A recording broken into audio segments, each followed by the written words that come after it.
What's up, y'all? We're back with another Motorized Monday where we work on all things with a motor. It's a little bit warmer this week. It's in the 20s instead of 1 or 2 degrees. I'm hoping this weekend it'll be even warmer and we'll work on my GT350 TimeAttack car. For now, we're going to stick with the RC truck.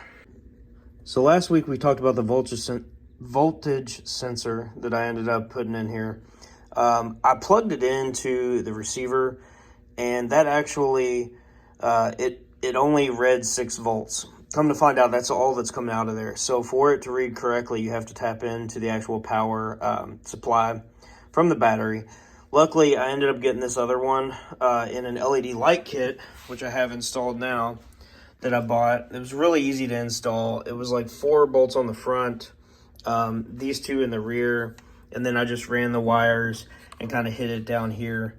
And then it came with a 3-volt power supply. So I won't be able to build a bracket here for the extender like I originally planned, because that's actually where that goes. So I might see if there's something that I can get that will sandwich it up here. If not, I'll try to figure something else out, because I really don't like it zip tied to the battery hold down. One thing I don't like about these lights, on the Max and other ones, it looks like you can kind of control the lights from the Link app, and there's like high and low beams. The way these work, they tie in directly to this other power supply, and I can't, it doesn't pick that up to control the lights. I might try to put it in a, well, and this runs directly off the battery, so there's no way that the Link app can tell or read that they even exist. So that's something that I kind of don't like about the LED lights that are meant for the Haas. If someone knows a better way, let me know in the comments. But it snowed recently, so we're gonna go have some fun in the snow. Take some footage of that, and then probably run it some tonight and see what the LED lights look like. I bought the GPS module from Traxxas because I figured it integrates nicely, and I do really like it in the app. I do notice it drops out some, so I need to try to figure if there's a better way, or maybe it's where I mounted it on top of the battery. But the voltage is fixed, and you see that it's currently around 11 volts.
I was wondering why it stopped working even though it had plenty of voltage and stuff.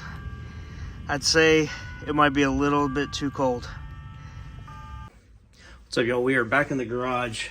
That was a lot of fun. One thing that I've learned and kind of read about anyway, is LiPo batteries. Their lifespan really, not lifespan, their runtime really is affected by cold, and it's extremely cold.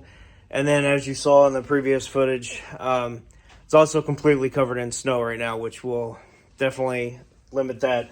I'm assuming that's what happened. Once I opened it up, the motor controller was blinking red, which usually just means that the battery is lower than it should be to be running. I don't know if that's voltage or not. I need to look that up. Just because the voltage on the meter didn't seem to drop any. Very little bit. It still showed like 11.1 volts, which is what the battery is rated for. So we're going to use some compressed air, blow this snow off of here real quick.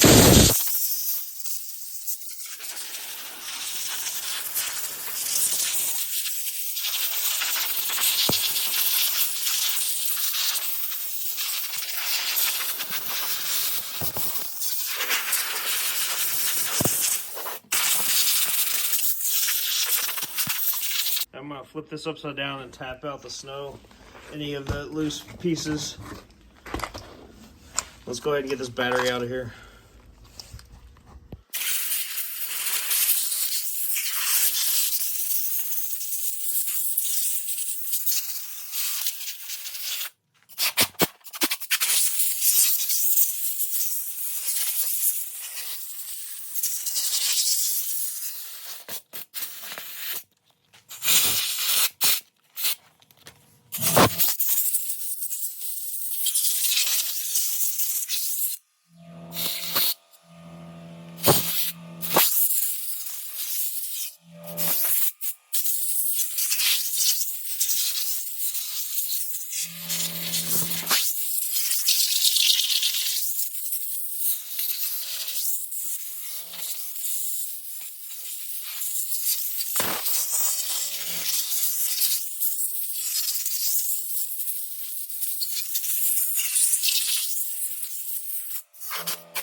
All right, now that that's mostly blown off, I'm going to take some WD-40. One thing that I learned really quickly on is that you have to go around and spray all the screw heads with a little bit of WD-40 and let that soak in, because they rust. They rusted like after the first time running in the snow without doing anything about it.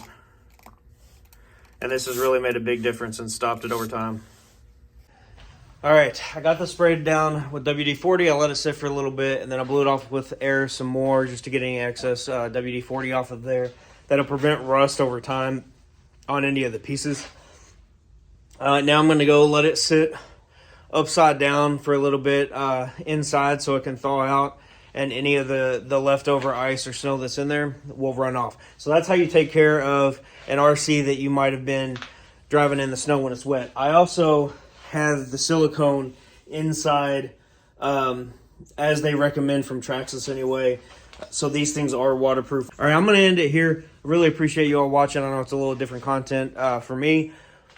That being said, the motorsports and the time trials content is still going to happen. It's going to come up. Actually, it just was released that I'm going to be going to Road America in April to compete with SCCA Time Trial National Tour and the Indy region.